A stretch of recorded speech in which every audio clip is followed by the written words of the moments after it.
Boeing की जांच की बात हो रही है, उसका क्या अर्थ आपकी नज़र में है? क्या हम शक की निगाह से अब इस विमान को देख रहे हैं?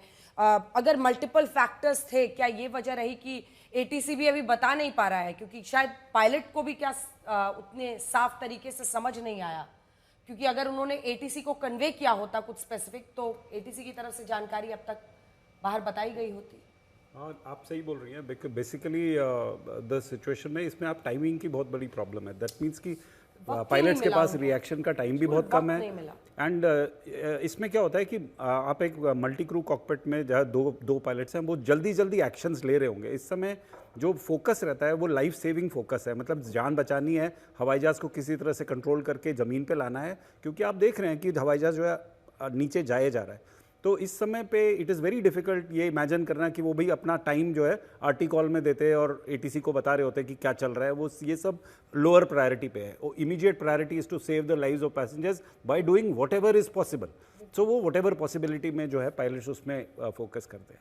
अब जहाँ तक बोइंग का सवाल है, देखिए Boeing historically has been in big problems पिछले 20 साल से। ऐसा नहीं है कि बोइंग में प्रॉब्लम नहीं हुई है। बोइंग में क्वालिटी कंट्रोल की प्रॉब्लम थी, बोइंग में जो है डिजाइन इश्यूज थे, बोइंग में ब्लोअर्स भी कंपनी के आए जिन्होंने खुलकर कहा कि क्वालिटी और सिक्योरिटी के साथ कॉम्प्रोमाइज हो रहा है। इसकी अनेकों हियरिंग्स हुई हैं, उनके टॉप ऑफिसर्स जवाब नहीं दे पाए हैं। बिल्कुल बिल्कुल। सो देखिए ऐसा है कि हाँ, एंड कोई भी जब एक्सीडेंट होता है तो उसके बाद कई नई चीज़ें भी निकलती हैं। So let us not close our eyes to that fact. And मैं देखिए as an independent observer, as an investigator, I am very clear कि जो फैक्ट्स हैं उस पर जो है कहानी आगे बनेगी। उस जो एविडेंसेस आएंगे उसके हिसाब से आगे इन्वेस्टिगेशन जाएगा, और जो भी रिस्पॉन्सिबल है या नहीं रिस्पॉन्सिबल है या कहानी क्या बनेगी वो उसी के बाद हम आगे बात कर सकते हैं। तो इस समय giving just clean chit to anybody is not definitely not advisable and definitely not my opinion.